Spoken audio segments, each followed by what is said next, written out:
I'm Jeff Rosenthal, co-founder of Summit, a thought leadership community and ideas festival, and I have a new podcast called Art of the Hustle, where we'll be breaking down how the world's most fascinating and successful people have hustled their way to the top, hearing their wisdom and understanding their ways of seeing, with guests like Arlen Hamilton and Tim Ferriss.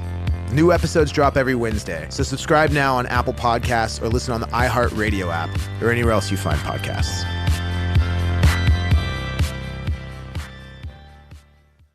You are a human being, and one day you will die. But when you die, you can take comfort in the knowledge that you're part of something larger than yourself. You're a member of the human race. And as long as the human race continues, in some ways you do too. All of us, every living thing, are individual members in a cycle of life and death that began 4 billion years ago when that first single living cell divided into two. 2 billion years after that, along came sex. And birth led to more sex, led to more birth. And as long as that cycle continues in a species, death can happen in the background. It must happen, really. It may sound a little cruel, but in the bigger picture, the death of one thing is kind of meaningless so long as the species continues. Humans tend to divide life along the borders between species, and for good reason. It's not an arbitrary dividing line. A species is what makes the difference between eating a meal and engaging in cannibalism. Across the animal kingdom, individuals routinely do things that risk their own life to save members of their species. You almost never see that kind of behavior between different species. True, there are plenty of examples of species where eating one's own kind is an everyday act, and there are examples of adorable dogs adopting motherless lambs. But the chances are better than not that an animal will show preferential treatment toward a member of its species over others. Most importantly, though, any member of a species can combine their genes with another member and come up with new and fascinating ways to push the species further along the evolutionary path, where it's better able to grow and flourish. Homo sapiens, the species that you, me, and every human alive are members of, means in Latin, wise human. And it's a bit of self-flattery since it is the name that we human beings gave to ourselves. But here today, so far removed from our ancient origins, it's easy to forget that the name is meant to distinguish us from other types of humans. As recently as 50,000 years ago, we shared this planet with no less than 3 other human species. In the same way you might walk about the earth today and come upon a lion, one species of cat, and a tabby, an entirely different species of cat, in the very recent geological past you would have been able to meet with a Neanderthal in a French cave, and a Denisovan in Siberia. And had you wandered on down to Indonesia, you would have been able to meet a tiny variety of human called Homo floresiensis, who stood 4 feet tall. Today, though, there is only the one species of human, us Homo sapiens. We can't say for certain, but we strongly suspect that the ultimate reason why we are the only ones left is because of our intelligence. Perhaps the planet was presented with a series of tricky environmental challenges, and we were the only ones intelligent enough to successfully negotiate them. Maybe it was the universally devastating step in the Great Filter. Or maybe that's not right at all. We've only recently discovered that Denisovans and Floresiensis existed, but we've known about Neanderthals for some 200 years now. And over time, we've come to realize that they weren't the dimwits we initially took them for. We now know that they used tools like us, and they may have mastered fire as well. And Neanderthals might have been the earliest humans to bury their dead, which shows the capacity to think about abstractions like an afterlife. Whether or not we were the only human species with the capacity for abstract thought, the one thing we can say for certain is that we Homo sapiens are the only ones left on Earth to wonder at the immense responsibility we have to simply carry on as the one single remaining species of our kind. That responsibility to survive and thrive is big enough, just being the only human species left on Earth. But it grows to overwhelming proportions when you consider the idea that we could be the only intelligent life in the whole endless universe. The precariousness of our situation begins to sink in. The Fermi paradox appears to show that the entire future of intelligent life in the universe rests on the likelihood of us staying alive. The entire population of Homo floresiensis, the species of tiny humans, lived on a single island called Flores in modern-day Indonesia. They lived there for almost 150,000 years, and then suddenly they disappeared. One current theory for their extinction is that a volcano erupted and killed them all off, which would have been relatively easy since the entire species dwelled only on that one island. We humans alive today call our island Earth, and we have to wonder what our volcano will be.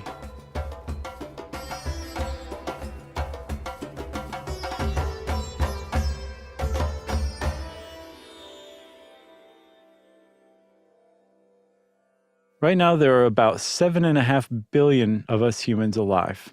7.5 billion is an enormous number, to be sure, but it's a small fraction, tiny fraction, of all the Homo sapiens who have ever lived in the 50,000 years since we emerged as modern humans.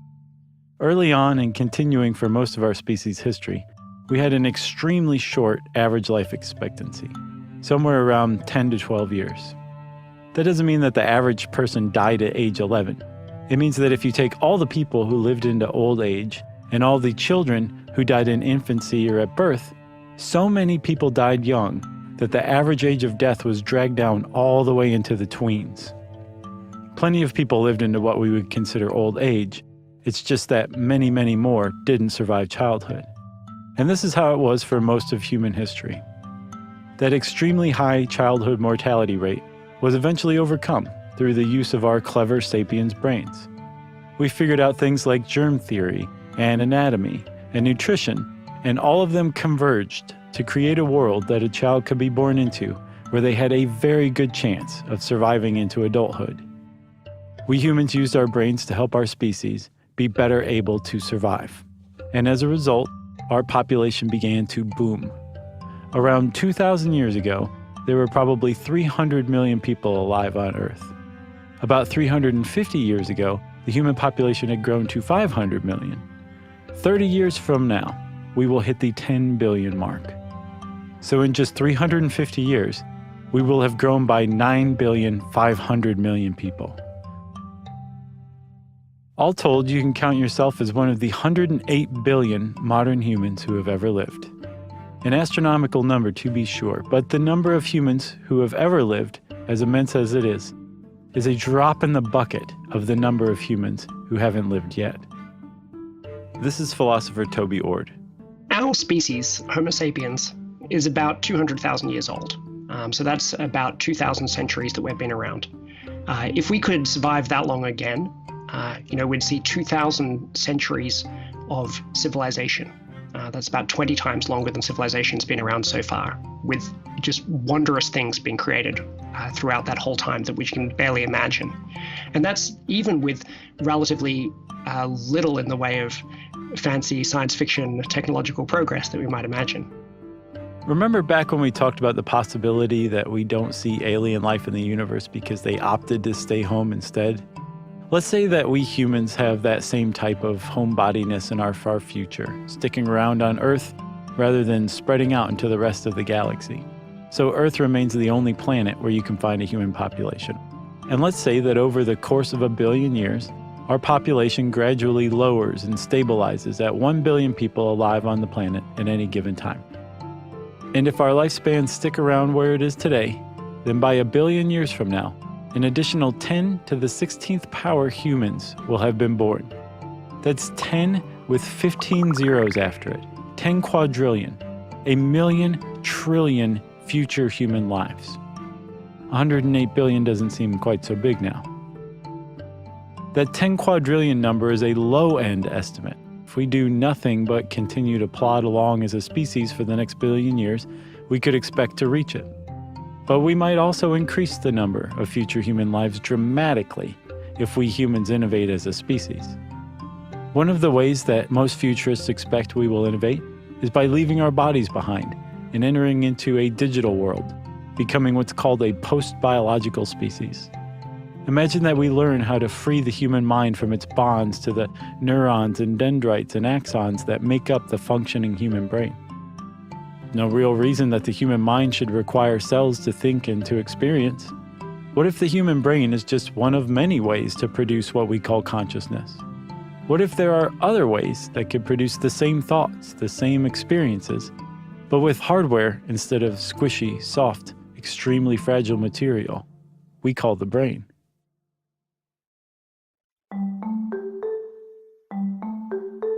Hi there, it's me, Josh Clark, and I will be taking the End of the World with Josh Clark on the road this January. I'll be appearing on Friday, January 18th at Café du Nord in San Francisco as part of SF Sketchfest. And on Thursday, January 24th, I'll be at the Bell House in Brooklyn. So come see me talk about just how likely it is that humans will be wiped out by some existential catastrophe of our own making, and what you can do about it. Tickets are available at sfsketchfest.com and thebellhouseny.com.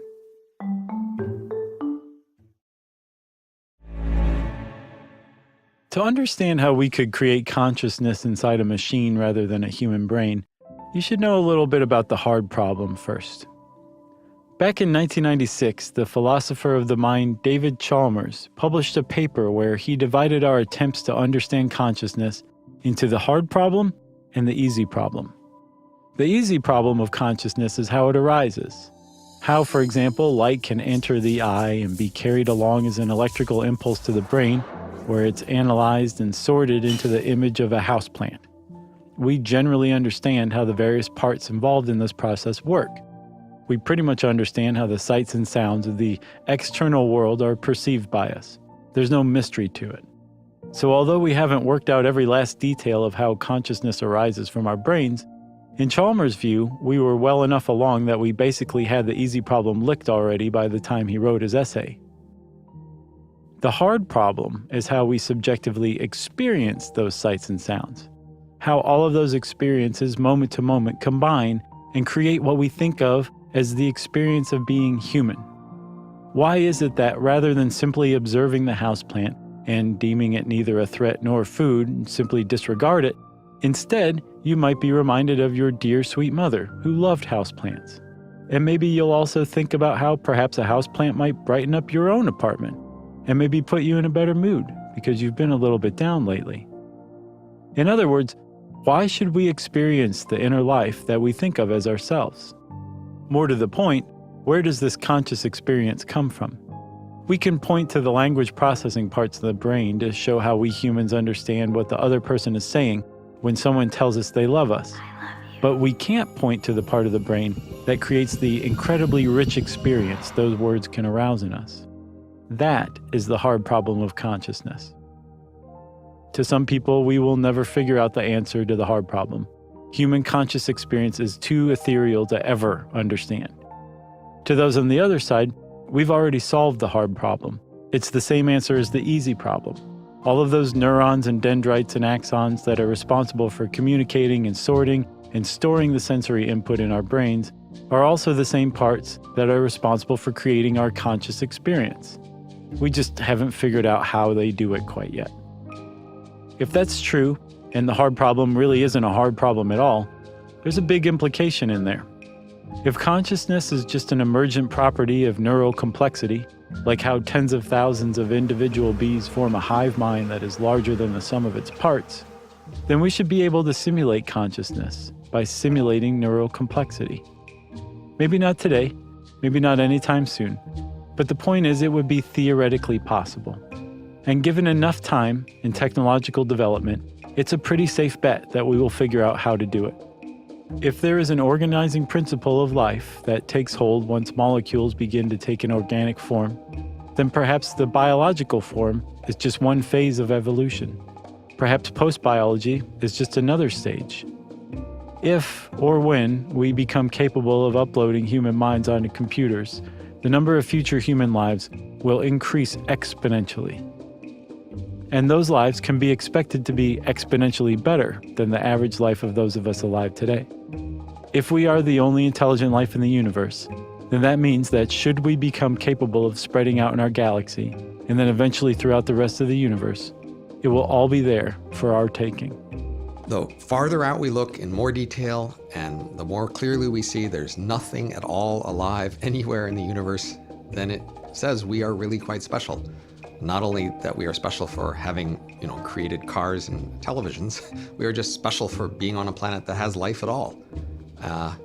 And the universe will remain dead until the life on our planet spreads. That was great filter theorist Robin Hanson. Once we spread beyond Earth, we will reach one of the largest milestones in the history of our species, in the history of life, really. We will no longer be Earthbound. We will have become a spacefaring species, with an entire universe to explore and use for whatever we want. All of the resources, material, and energy in the universe that we can reach before it inflates beyond our grasp is there for our use and ours alone. This is what an Oxford University philosopher named Nick Bostrom calls humanity's cosmic endowment. And the key thing about it is that it looks like it's astronomically large. Every last scrap of accomplishment that we humans have managed to achieve in our relatively short time here on Earth has been created with extremely limited resources compared to what will be available to us when we begin to spread out around the universe. If things are the way they look, then what we have been able to lay our hands on so far is a period of time, maybe 10,000 years of human history and some 100,000 years of prehistory. That's kind of our species tenure so far. And we've been confined to the surface of planet Earth, which is this little crumb floating around in a huge silo of material and energy and resources. So it's one planet in one solar system out of 100 billion solar systems in this galaxy, which is itself one of maybe 100 billion galaxies that could be reached from our starting point and then used for billions of years. So if you add all of those orders of magnitude together, you find that by some very large number, it dominates what exists today or has existed through human history. What will we do with all that stuff? I don't know, but it at least seems to me that protecting our chance to do that is critically important. If, as a great many philosophers throughout history have believed, the point to life is finding happiness, then we could use it to pursue happiness on a massive scale. If you, for example, think that happy people or minds experiencing pleasure or beauty or doing interesting things have value, then there could just be a lot more of those in the future. A lot more, like a quadrillion more. And that number could grow exponentially higher if or when we reach that point of post-biology. Like any post-biological civilization, we would place a pretty high value on converting all of that into computing power. The science fiction author Ray Bradbury once estimated that the energy captured from a star could power 10 to the 42nd computer operations per second. So Nick Bostrom took that figure and he applied it to a post-biological society with access to all of the stars that we can reach in the universe until they inflate forever out of our grasp. If the human brain makes in the neighborhood of 10 to the 17th operations per second to produce our conscious experience, then it's a pretty fair bet that's about how many computations per second we would require to experience consciousness in digital form as well.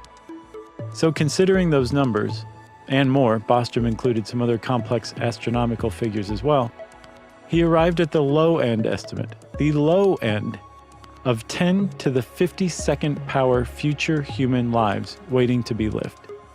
Expressed in American English, that is 10 sextillion lives. That's a real word. A number so astoundingly large, it might be trite to even mention that it is. And you could make the case that in many ways, essentially every way, those humans in the far future will live better lives than those of us alive today. Because natural selection didn't design us to be happy. Discontent, other things being equal, is adaptive and fitness enhancing. And as a transhumanist, I very much hope that we're going to be able to design a civilization based on, to use a slogan, a triple S civilization based on super intelligence, super happiness, and super longevity. This is transhumanist philosopher David Pearce, who is among the number of people who believe that humans have a long and potentially bright future ahead of us. Humans might use all of that power to simulate amazing new experiences for ourselves that we haven't considered yet, and that would be utterly impossible in our physical reality. We would be able to expand and edit our consciousness, our faculties, our ability to empathize with others, our capability to experience emotion. What we alive today might consider the highest states of happiness may be the baseline happiness for all new humans born into a digital world. And so the humans of the future would be blissed out all of the time. Here's an example. One sees today the effects of a drug like MDMA, ecstasy, or a hug drug, in which essentially people become loving, bonobo-like, warm, empathetic, jealousy, resentment evaporate. For evolutionary reasons, people aren't like that all the time. But with the use of some genetic tweaking, it would be possible to create people, transhumans, posthumans, who love each other in the way that people fleetingly do today on MDMA. Just how likely this scenario is, I don't know, but in the long run, it's certainly feasible. Because we live in a world where we must compete with one another and other life on our planet for resources, what the future might be like in a world where scarcity doesn't exist is largely inconceivable to us. Suffice it to say that life can be better than it is today, should we make it there. We can't forget the possibility that between us and all of those countless future lives sits the great filter.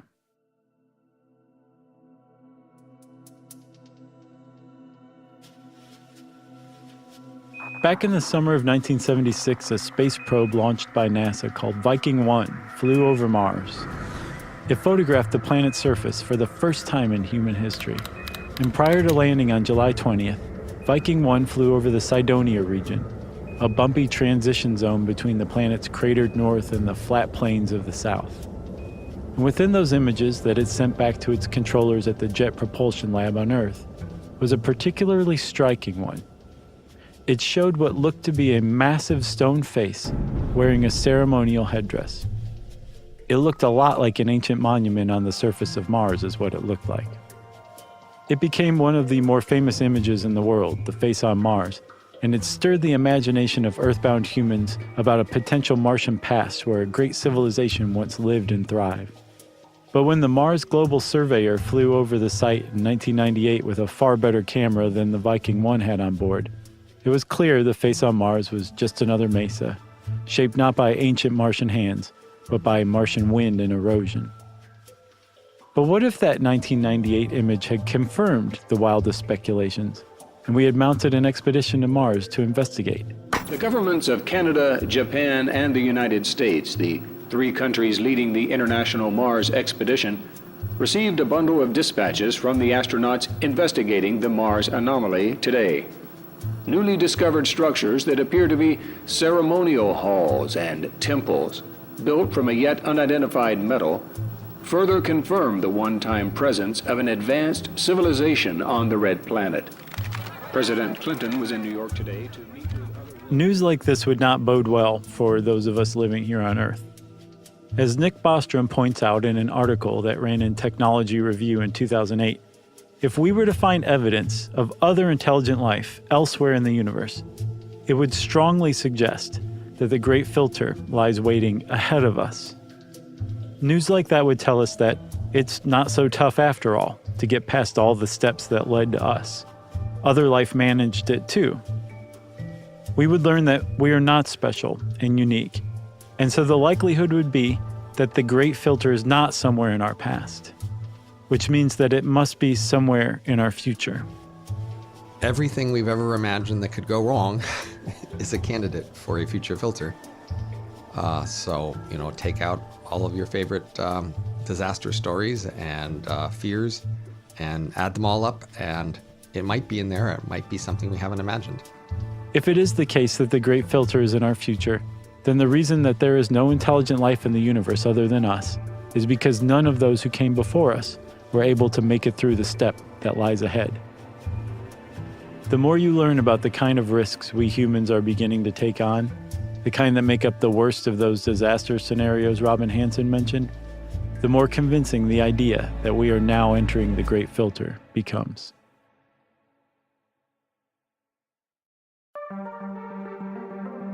You know, people say necessity is the mother of invention, but that's not always true. Sometimes the mother of invention is... advertising? Yeah, or pure accident. How about egomaniacal delusion? Absolutely, or just a desperate longing to be cool. I'm Robert Lamb. And I'm Joe McCormick. We're the hosts of the science podcast Stuff to Blow Your Mind, and now we're branching off into the exploration of invention. Invention is the story of human history told one piece of technology at a time, the things we made and how they made us. Invention publishes every Monday. Listen and subscribe to Invention on Apple Podcasts, the iHeartRadio app, or wherever you find your podcasts.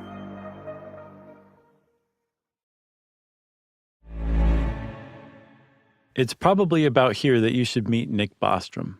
He chimed in earlier, but what I mean to say is that you should know more about him, as his work forms a lot of the basis of this series.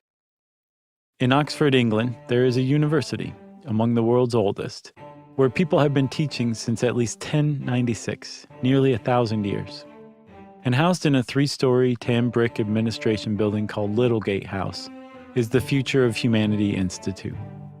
The FHI was founded by Nick Bostrom, who, as I said, is a philosopher, and it is a center where people from a wide array of disciplines come together to consider the ways that humanity could accidentally wipe itself out in the near future, and also how to prevent that, and also what we might do with ourselves if we're able to negotiate the very tricky near future and actually survive into the far future. A great many of the ideas in this series came from those collaborations that arose at FHI. What Nick Bostrom mostly thinks about are existential risks. Existential risks are threats to life that have consequences so sweeping, so utterly catastrophic, that should one of them befall us, it would spell the end of humankind. No more humans, and, if it turns out that we are the only intelligent life in the universe, no more intelligent life anywhere at all.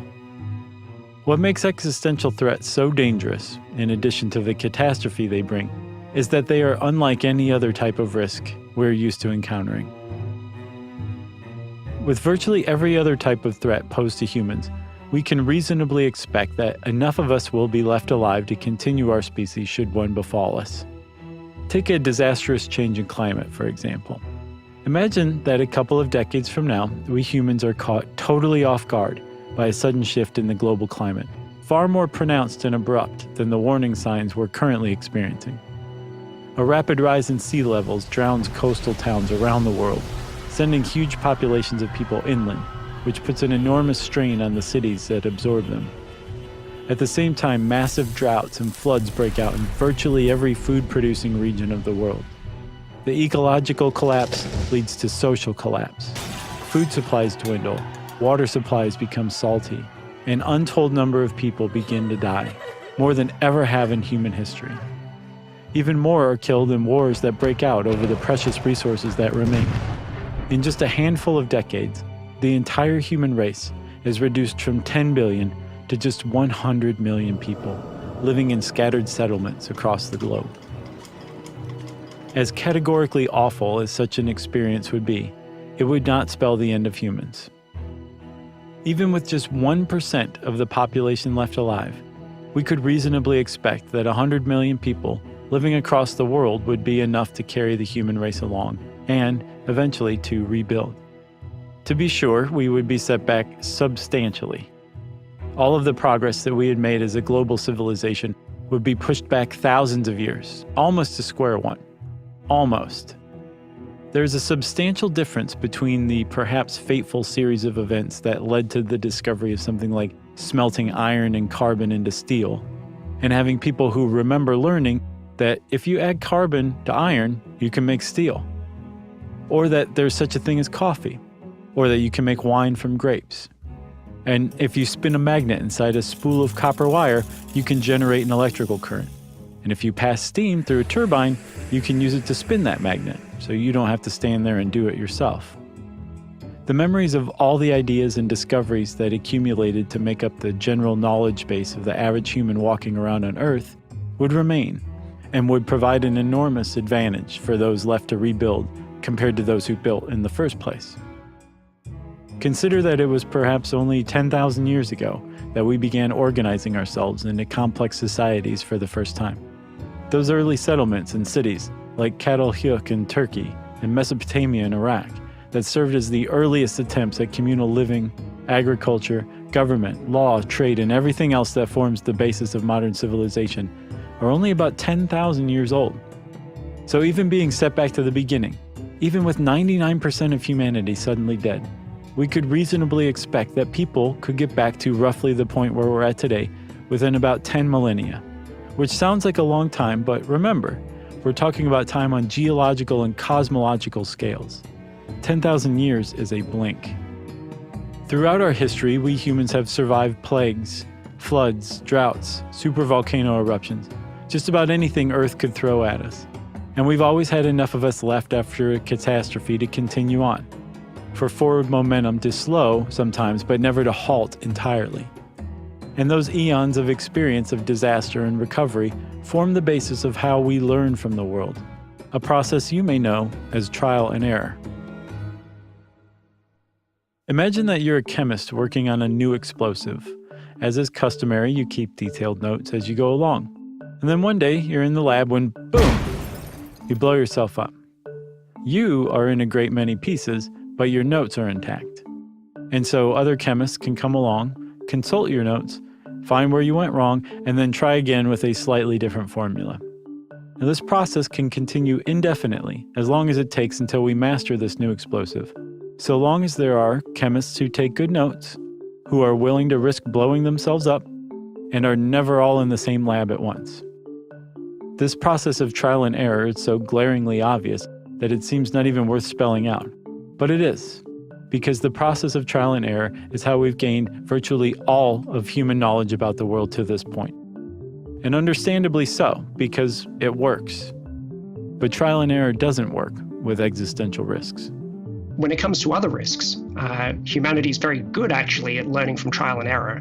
And we have some failures and we rebuild. This is Toby Ord. You've met him previously. He's one of Nick Bostrom's colleagues at the FHI. And he's literally writing the book on existential risks. But when it comes to existential risks, failing even once means we've lost permanently our potential for the future. So we can't have any failures, which means that we can't use our most successful way of learning, trial and error. What separates existential risks from all other types of risks is the outcome. The potential consequences of existential risks are so catastrophic that if something goes wrong with them once, that's it for humanity. With these types of risk, there isn't any 1% of humanity left to carry on. There are none of us. There's no trial and error with existential risks. It's more like trial and sudden nothingness. We can't go back to the drawing board to figure out what went wrong and try again. The drawing board will have been vaporized, or there won't be any people left to write on it. And that's very different from many kinds of risk because first, there's no redo. If we accidentally trigger some sort of existential risk or are exposed to an existentially destructive event, that's sort of it for humanity. But beyond that, lots of the mechanisms that we use to manage risks stop working. That was Sebastian Farquhar. He too is a philosopher at Oxford, and he too is with the FHI. Another name for existential risks is low probability, high consequence risks. Fortunately, the possibility of a bad outcome befalling us from any of these risks is remote. Normally, we wouldn't give them much thought or any thought at all. But these aren't normal risks. The potential bad outcome is so great that even though they have an extremely tiny chance of happening, they are still worth thinking about and trying to mitigate. And that is just what Nick Bostrom in The Future of Humanity does. Back in 2012, in a paper on existential risks, Nick Bostrom included a handy graph for categorizing different types of risk. Along the x-axis, the horizontal one, I always have trouble remembering that, is the severity of a risk, how catastrophic its outcome could be. Bostrom has ordered the severity from imperceptible, like losing a single hair off of your head, to endurable, like having your car stolen, to crushing, like dying in a car crash. All of those terrible events are ones that happen to a single person, which is the first category along the y-axis, the upward one, which is the scope, or how many people that the event affects. This category starts with personal and moves up to local, global, transgenerational, affecting more than one generation of people, and pan-generational, affecting every generation from that point on. Graphs are, of course, a lot easier to take in when you see them rather than to hear about them, so let's just say that the upshot of all this is that you can take any event and plot it on the graph to find if it qualifies as an existential risk. So let's do that. Take the death of a local baseball mascot. We'll go with the Richmond Flying Squirrels for no reason whatsoever. Let's say that the team's mascot was doing his thing up at the top of the bleachers when he fell over the side, all the way down to the concrete below, dying instantly beside the ticket booth. This would be a very sad day, not just for the person who wore the flying squirrel costume, but also for their family, and maybe even a sizable portion of the Richmond, Virginia area. So we can say that this would be a local event, since it affects more than just one person or one family. But it definitely doesn't affect humanity as a whole. And since the Flying Squirrels family and residents of Richmond will be able to carry on, then we can say that it will be an endurable event. So the tragic accidental death of the Richmond Flying Squirrels mascot would be a local endurable event. Let's up the stakes a little, shall we? How about a global thermonuclear war? This would obviously be a global event, and it would affect in some ways everyone alive at the time, whether through fiery death or from radioactive fallout, starvation during the nuclear winter, being forced out of one's home to find a safer place to live. You can make a pretty good bet that a global nuclear war will affect everybody on the planet. And depending on how bad the outcome was, the after effects it has on society could continue on for some time, affecting multiple generations of people. So perhaps it would be transgenerational in its scope. But it would be pretty unlikely that it killed everyone alive at the time and wiped humanity out of existence. There would almost certainly be enough survivors to carry on, and as we saw with that climate change disaster scenario earlier, they should eventually return back to where we were prior to the nuclear war, and hopefully smart enough to avoid doing it all over again once we got there. So for humanity as a whole, a global nuclear war would be a transgenerational endurable event.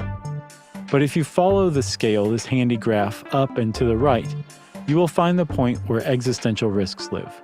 Pan-generational crushing events. We don't make it through those.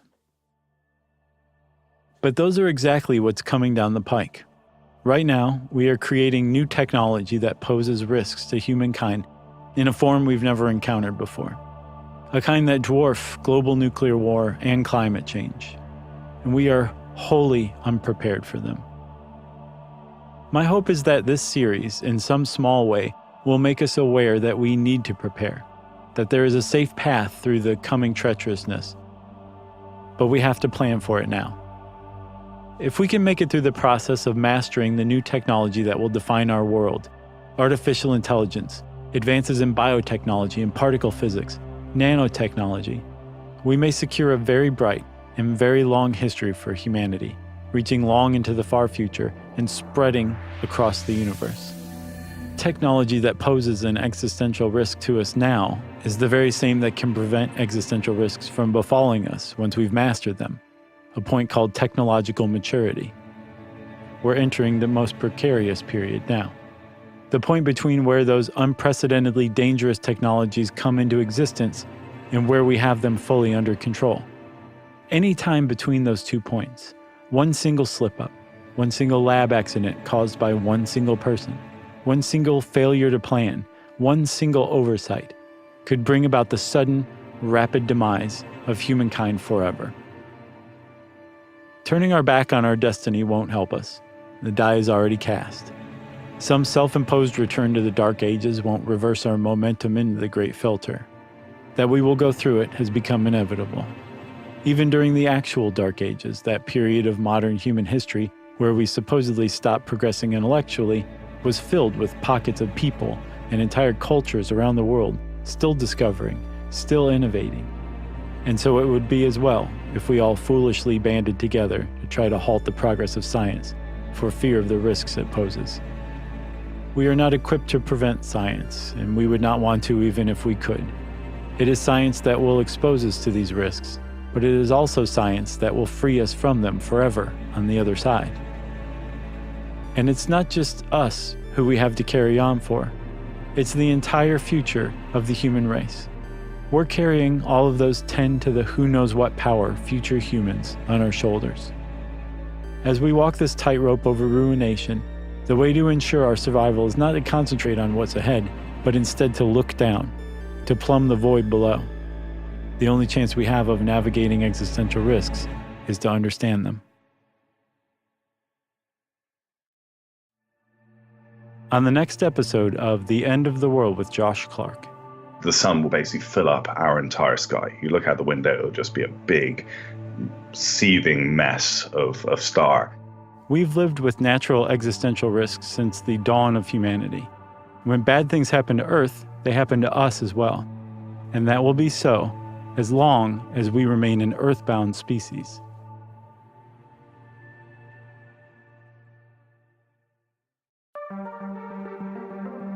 You know, people say necessity is the mother of invention, but that's not always true. Sometimes the mother of invention is... Advertising? Yeah, or pure accident. How about egomaniacal delusion? Absolutely, or just a desperate longing to be cool. I'm Robert Lamb. And I'm Joe McCormick. We're the hosts of the science podcast Stuff to Blow Your Mind, and now we're branching off into the exploration of invention. Invention is the story of human history told one piece of technology at a time, the things we made and how they made us. Invention publishes every Monday. Listen and subscribe to Invention on Apple Podcasts, the iHeartRadio app, or wherever you find your podcasts.